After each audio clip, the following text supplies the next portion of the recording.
열매를 거두리라는 제목으로 말씀을 전가하겠습니다. 따라서 하십니다. 열매를 거두리라. 하나님이 금년에 우리 교회에 주신 말씀이 열매를 거두리라 하는 말씀입니다. 우리 프랭카드를 붙여놨는데 여러분들이 교회에 들어오실 때마다 보시고 또 여러분들이 늘 마음속에 기억하시고 금년에는 우리 하나님께서 여러분들에게 여러분 가정과 여러분이 하시는 사역 위에 풍성한 열매를 주시는 그런 복된 해가 되시기를 주님의 이름으로 축복합니다. 사람이 살아가면서 열매를 거두어야지 열매 없는 인생이 되면 너무너무 힘들고 피곤합니다. 왜 인생이 힘들고 고달픈가? 열매가 없어서 그래요. 하는 일에 열매가 있어야 되는데 때로는 자기 나름대로 열심히 하는데 열매가 없잖아요. 얼마나 힘들겠어요. 누가복음 5장의 말씀 보면 베드로가 예수님의 제자가 되기 전에 밤새도록 그물을 던졌는데 고기 한 마리도 잡지 못했습니다. 얼마나 피곤하고 지치고 얼마나 힘들었겠어요. 그런 생활이 반복된다면 얼마나 낙심하고 좌절하겠습니까? 열심히 하는데도 수확이 없으니까. 그러면 사람 속이 상하고 또 원망과 불편이 생깁니다. 일이 잘 되면 원망하지 않아요. 그런데 일이 잘 안 되면 열매가 없으면 자꾸 원망한다고. 다른 사람 탓으로 원망하고 불평하고 속에서 분노가 생기고 그래도 안 되잖아요. 그럼 자꾸만 낙심이 되고 우울해져요, 사람이. 현대인들을 괴롭히는 심각한 문제가 우울증인데 이게 세상 사람들만 그런 게 아니라 예수 믿는 사람도 심지어는 사역자들도 전문 사역자들도 그래요. 이게 큰 우리가 극복해야 할 문제 중에 하나입니다. 이번에도 그 말레이시아 그 쿠알라룸푸르에 있는 선교사들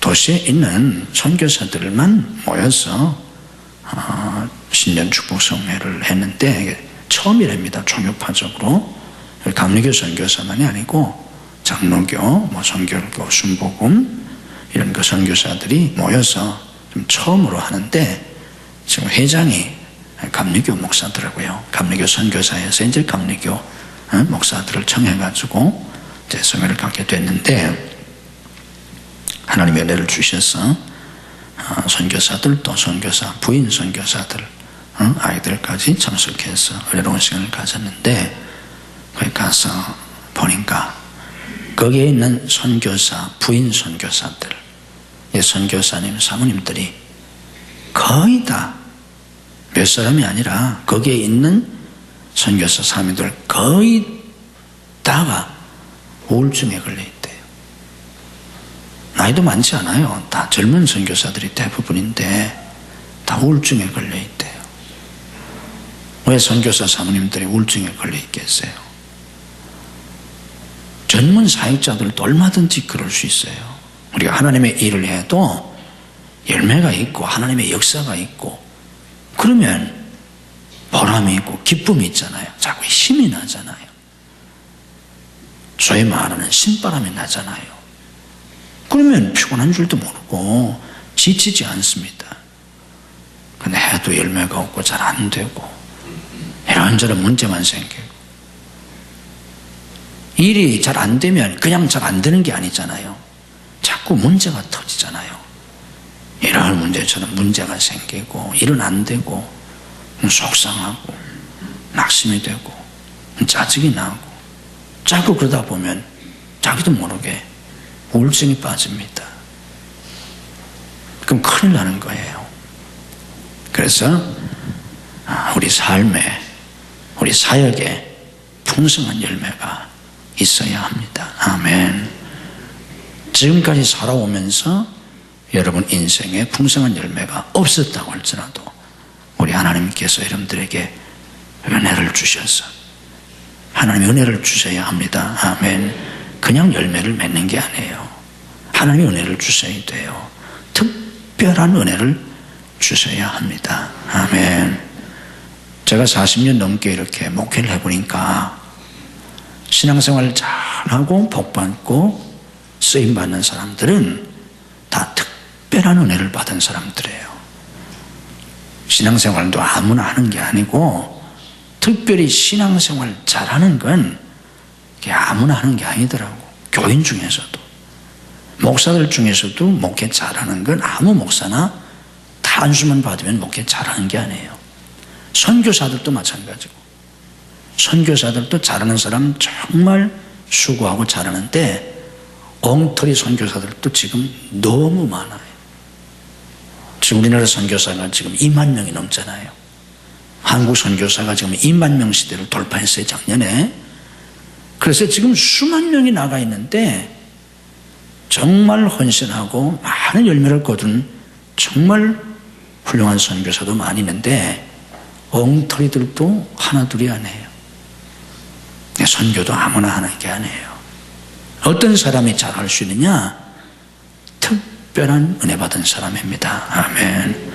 우리 하나님께서 우리 교회와 여러분에게, 여러분 가정에, 여러분 자녀들에게 특별한 은혜 주시기를 주님의 이름으로 축복합니다. 그래서 많은 열매를 거두어야 합니다. 하나님이 금년에 우리에게 열매를 거두리라 축복의 말씀, 약속의 말씀을 주셨으니까 이 말씀을 여러분들이 믿음으로 받아들이셔야 합니다. 아멘. 하나님이 아무리 복된 말씀을 하셔도 믿음으로 받아들이지 않으면 히브리서 4장 2절에 그랬잖아요. 전에 성경에 믿음을 화합지 않으면 그랬는데 이번 개역에 믿음을 결부시키지 않으면 그랬는데 믿음으로 받아들인다는 뜻이에요. 그걸 믿음으로 받아들여야지 믿음으로 받아들이지 않으면 소용이 없습니다. 들어도 그걸 믿음으로 받아들여서 내 속에 그 말씀이 뿌리를 내려야 그래야 이것이 열매를 맺지 않습니까?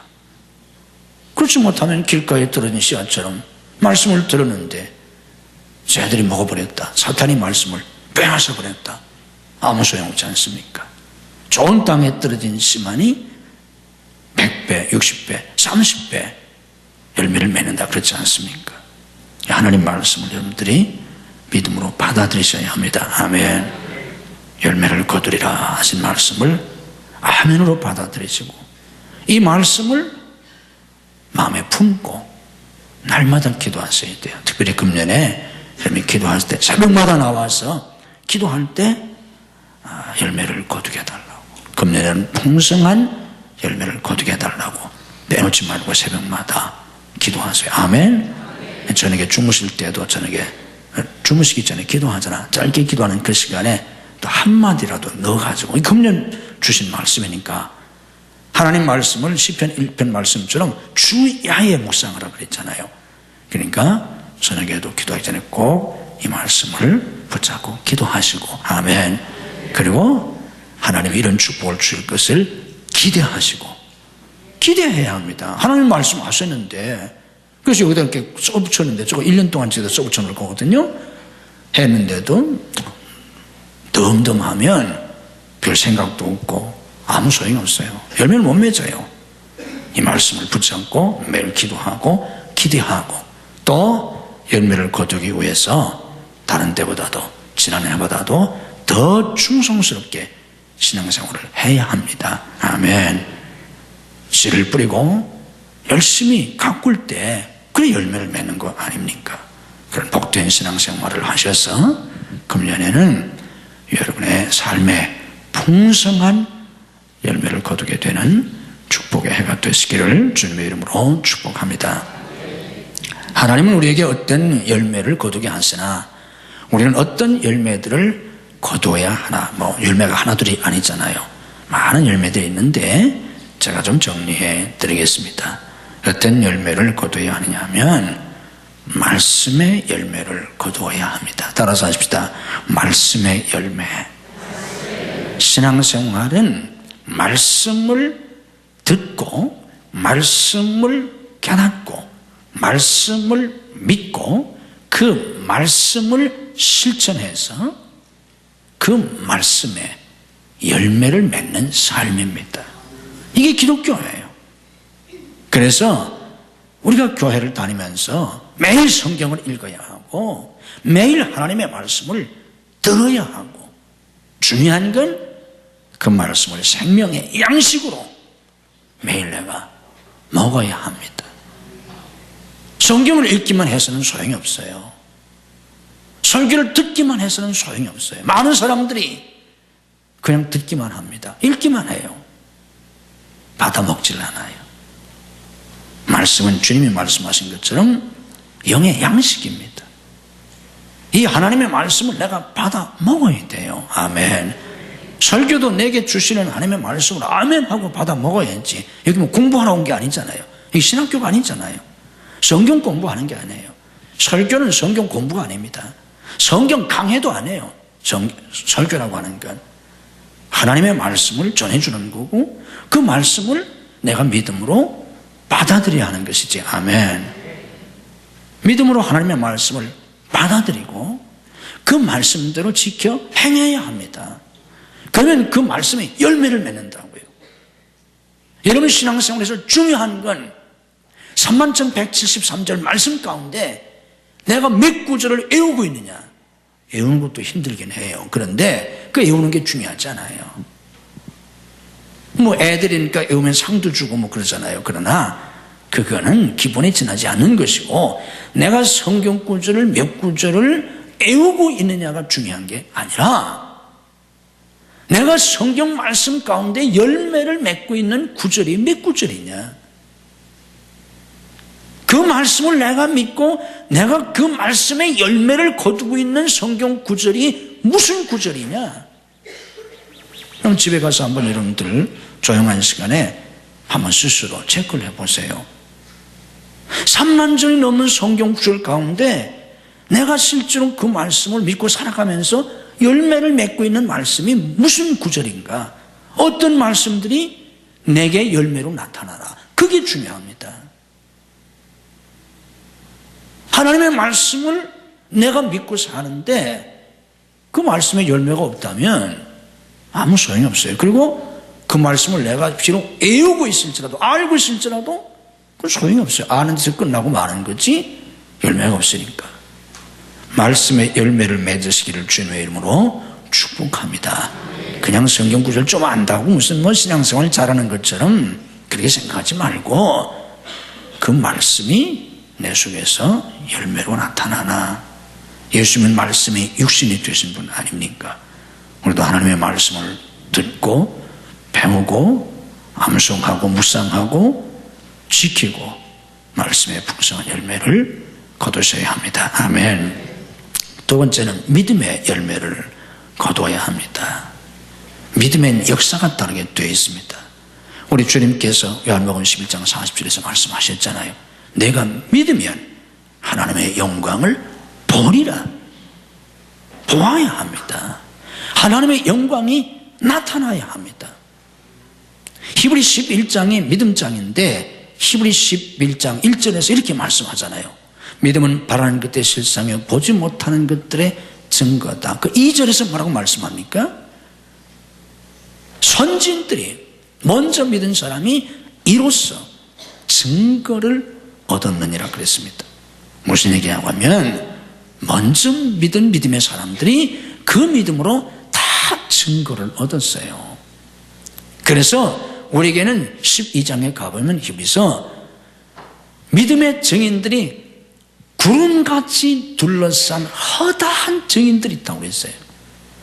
다 믿음으로 열매를 거둔 그런 증인들이 구름같이 허다하게 있다는 거예요. 그래서 너희도 믿음으로 살아라. 이걸 강조하는 게 히브리서 아닙니까? 우리도 믿음의 열매를 거두어야 합니다. 내가 예수를 몇 년을 믿었는데, 신앙생활을 좀 몇 년째 하시는데, 내가 몇십 년 믿었는데, 내가 한평생 믿었는데 믿음의 열매가 뭐냐? 내가 하나님을 믿었더니 하나님이 내게 이런 복을 주셨다. 이런 믿음의 열매를 거두게 주셨다. 믿음의 열매가 있어야 하지 않습니까? 열매가 없는 믿음은 죽은 믿음입니다. 공허한 믿음이에요. 그걸 우리가 추상적인 믿음, 관념적인 믿음, 이론적인 믿음, 여러 가지 얘기를 하는데 다 소용이 없어요. 열매가 없잖아요. 열매가 풍성한 여러분의 믿음이 되시기를 주님의 이름으로 축복합니다. 세 번째는 기도의 열매입니다. 따라서 하십시다. 기도의 열매. 우리는 기도로 살지 않습니까? 그런데 기도를 하는 것보다 더 중요한 건 기도의 열매가 있어야 돼요. 오늘 교인들의 문제가 뭐냐고 하면 기도를 안 넣는다는 거예요. 점점 교회가 기도 없다. 기도 없는 신앙은 죽은 신앙이에요. 그런데 어떤 사람과 어떤 교회들은 기도를 꽤 한다고 하는데 문제는 뭐냐면 열매가 없어요. 기도를 하긴 하는데 열매가 없으면 소용이 없잖아요. 기도의 열매를 거둬야 합니다. 아멘. 우리가 기도를 제대로 하면 반드시 기도는 역사를 일으키게 되어 있습니다. 시간이 걸리는 경우가 있지만 기도는 반드시 열매를 거두게 돼요.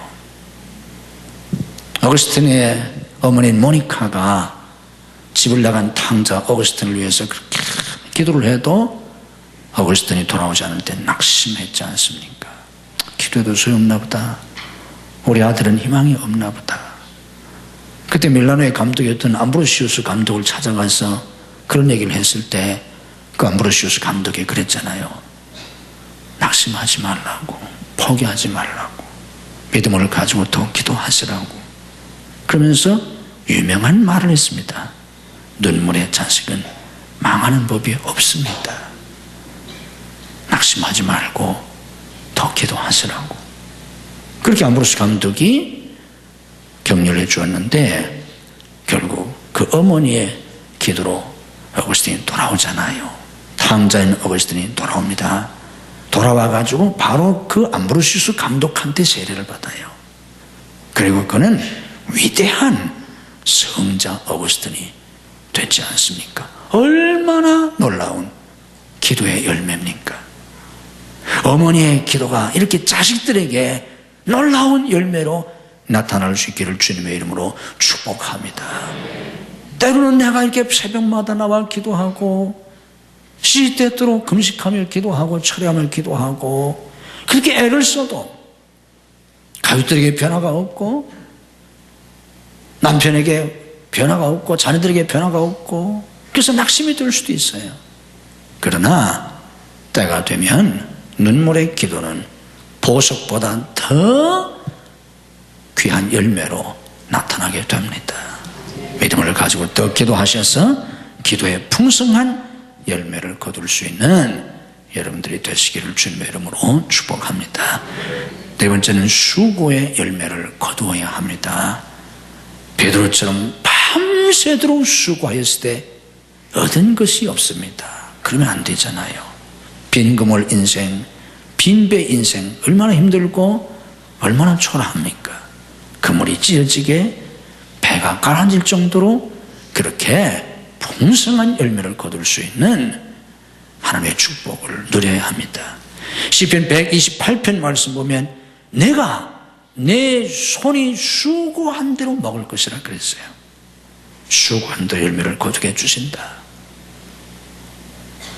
수고의 열매를 우리가 거둬야 합니다. 주님이 함께 하시면 이런 인생이 되는 겁니다. 다섯 번째는 희생의 열매가 있습니다. 우리가 주님을 위해서 봉사하고 희생할 때, 또 가족들을 위해서 다른 사람을 위해서 희생할 때, 내가 이게 죽어라고 희생하는데 이게 나만 고생하고 이게 아무 열매도 없고 이게 무슨 팔짱가, 낙심이 될 수도 있고 좌절할 수도 있고 그럴 수 있어요. 그런데 절대로 낙심하거나 포기하지 마세요. 우리 주님이 요한복음 10장 24절에서 말씀하셨습니다. 한 알의 밀알이 땅에 떨어져 죽으면 반드시 많은 열매를 맺는다. 아멘. 왜 나만 고생하나? 왜 나만 희생해야 되나? 원망하지 마세요. 불평하지 마세요. 또 내가 이렇게 죽어라고 희생하는데 아무 열매가 없다고 포기하지 마세요. 희생은 반드시 열매를 거두게 됩니다. 아멘. 조금 더 참고 조금 더 희생하시면, 이왕 희생하기로 작정했으니까 더 희생하세요. 아멘을 하셔야지. 그쯤에 열매가 없다니까 이왕 희생하는 거 조금 더 하셔야지. 이왕 희생해서 여기까지 와다가 여기서 포기하면 그 모든 노력이 헛수가 되고 맙니다. 지금까지 그렇게 고생하고 내가 희생한 게, 이왕 희생한 거 더 희생해야지. 그래도 아멘 안 하시네.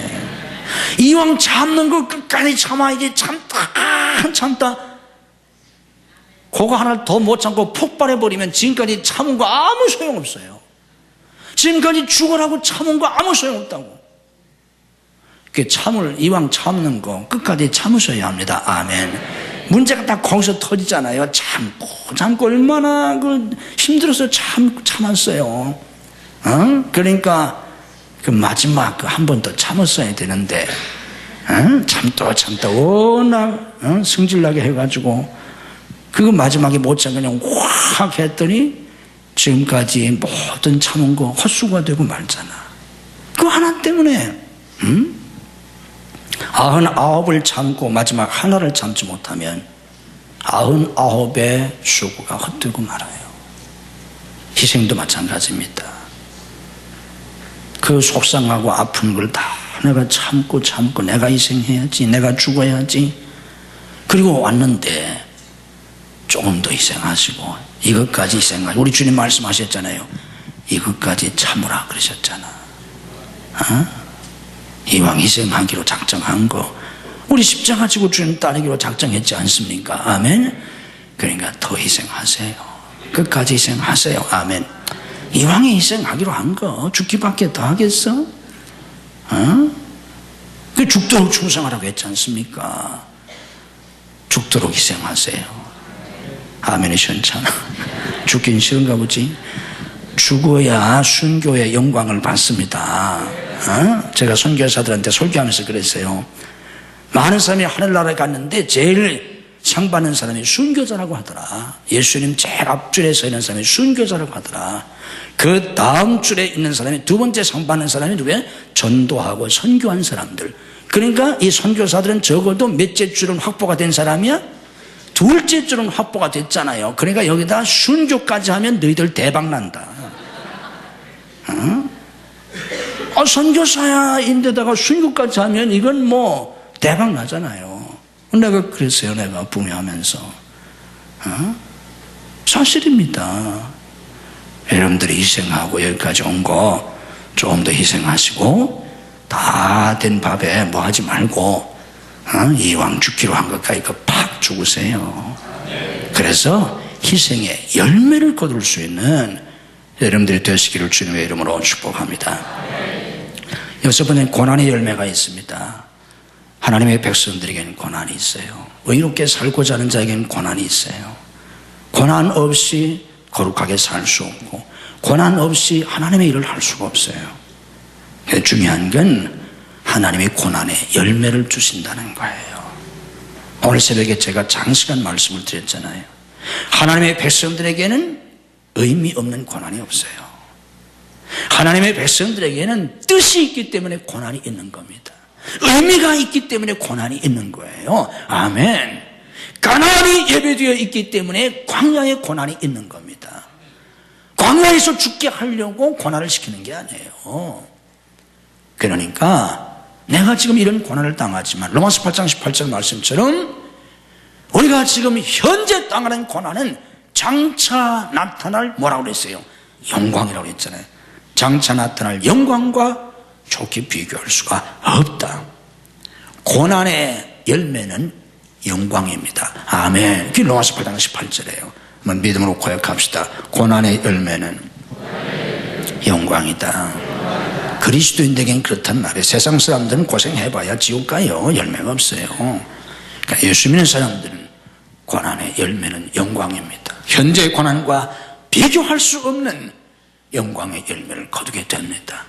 그래서 믿음으로 고난을 이기셔야 합니다. 에스더 9장 22절 말씀 보면 슬픔이 변하여 기쁨이 된다고 하셨습니다. 시편 30편 11절 말씀 보면 슬픔이 변하여 춤이 되게 하신다고 하셨습니다. 모든 고난이 영광이 되고 슬픔이 기쁨이 되고 춤이 되는 그런 열매를 거두시기를 주님의 이름으로 축복합니다. 7번째는 사랑의 열매가 있습니다. 우리가 하나님을 사랑하고 다른 사람을 사랑할 때 나만 그냥 사랑하고 끝나는 게 아니에요. 열매를 거두게 됩니다. 우리 주님이 말씀하셨습니다. 나를 사랑하는 자에게 내가 그를 사랑하여 나타나겠다고. 자문에도 말씀하셨어요. 나를 사랑하는 자들이 나의 사랑을 입는다고. 내가 하나님을 사랑하는데 아무것도 없다. 아니에요. 하나님이 그를 특별히 사랑해 주십니다. 아멘. 주님이 그를 사랑하세요. 아버지께서 그를 사랑하실 것이고 나도 그를 사랑하여 그에게 나타나신다고 하셨어요. 사랑에는 반드시 열매가 있습니다. 여러분이 하나님을 사랑하고 다른 사람을 사랑하는 그 사랑이 여러분이 심은 것과 비교할 수 없는 100배, 1000배, 만배로 여러분들의 열매를 거둘 수 있는 그런 축복이 함께 하시기를 주님의 이름으로 축복합니다. 8번째는 사역의 열매가 있습니다. 우리 하나님의 사람들은 사역의 열매를 거둬야 돼요. 이 사역의 열매가 뭐냐면 직분과 직임의 열매입니다.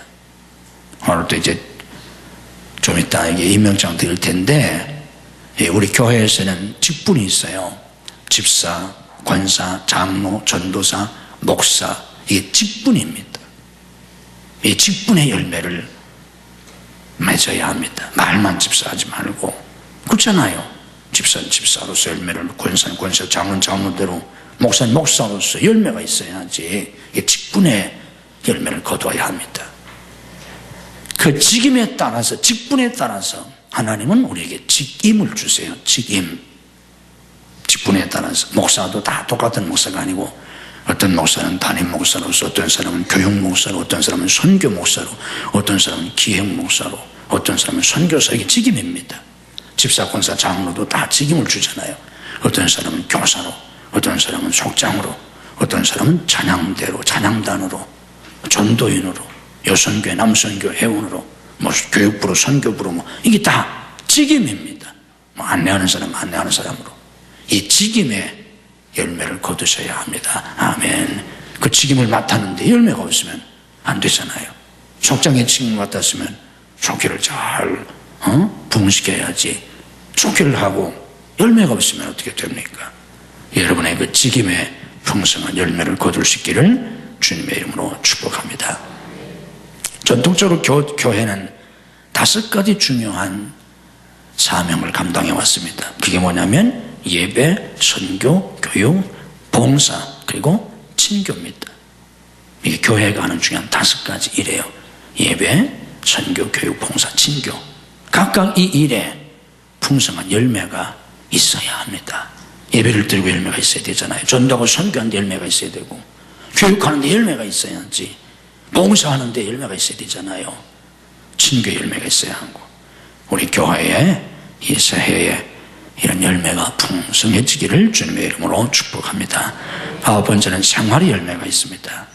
믿음으로 살면서, 생활하면서 생활의 열매를 거둬야 돼요. 학생은 공부의 열매를 거둬야 합니다. 학교는 매일 가는데 공부도 못하고 진학도 못하고 잘못하면 졸업도 못하고 열매가 없잖아요. 그럼 어떻게 하겠어요? 애도 힘들고 가르치는 선생님도 힘들고 부모님이 속 터지고 골골 잡혔잖아. 열매가 있어야죠. 학생은 학생, 열매가 있어야 되고, 직장인은 직장인으로서 직장에 열매를 맺어야 합니다. 예수 믿는 사람이 맨날 직장 생활 3개월도 못 버티고 맨날 직장에서 쫓겨나고, 예수 믿는 사람이 그러면 됩니까? 모두가 탐내는 직장인이 돼야 되고, 모두가 사랑받는 그런 직장인이 돼야지. 그리고 직장에서 자기 맡은 일을 잘 하셔야 하지 않습니까? 예수 믿는 사람은 직장에서도 모범적인 직장인들이 되셔야 합니다. 아멘. 탁월한 직장인이 되셔야 합니다. 예수 믿는 사람들이 자기 직장에서 탁월한 사람들이 되셔야 돼요. 사업하는 분들은 사업에 풍성한 열매가 있어야 합니다.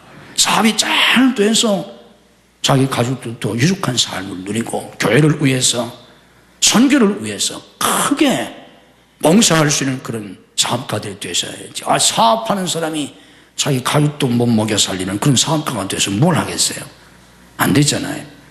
하나님께서 여러분 사업에 풍성한 복을 주시기를 주님의 이름으로 축복합니다.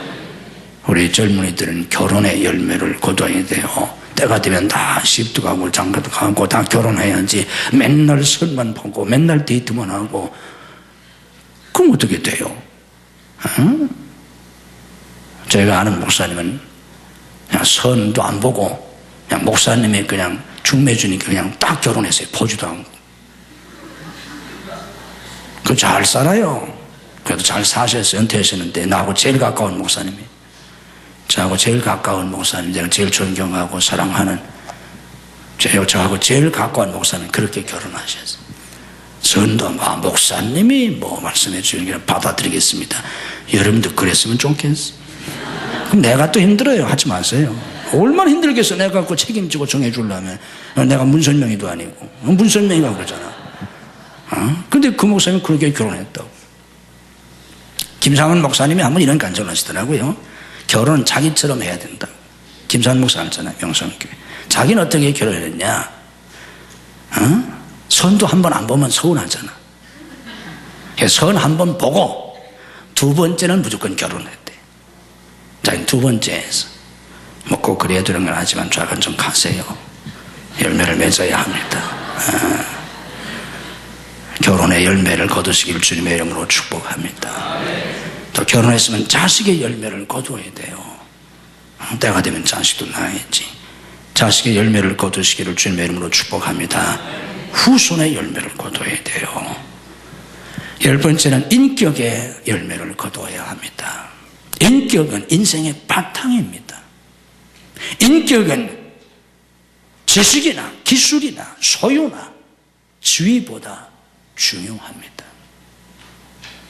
인생의 불행자가 되고 다른 사람을 불행하게 하고 또 하루아침에 모든 지위나 명예나 소유나 이런 것들이 무너지는 건 인격적인 결함 때문입니다.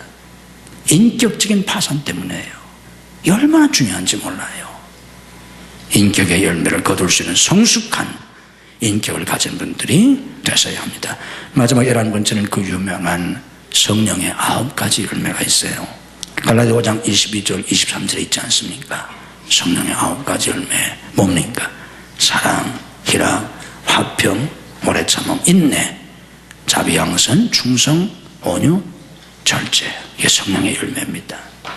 이게 성령을 체험하는 것 가지고 안 되고 날마다 방언만 한다고 되는 게 아니고 성령의 충만함을 받고 성령의 충만함을 지속하셔서 저와 여러분 우리 교회 여러분 가정의 신앙생활 속에 성령의 9가지 열매가 풍성한 그런 축복을 누릴 수 있기를 주님의 이름으로 축복합니다. 우리 하나님께서 금년에 영육권에 걸쳐서 풍성한 열매를 주셔서 교회적으로 가정적으로 여러분 모두가 다 풍성한 열매를 거두는 복된 해가 되시기를 주님의 이름으로 축복합니다. 우리 함께 찬양 드리면서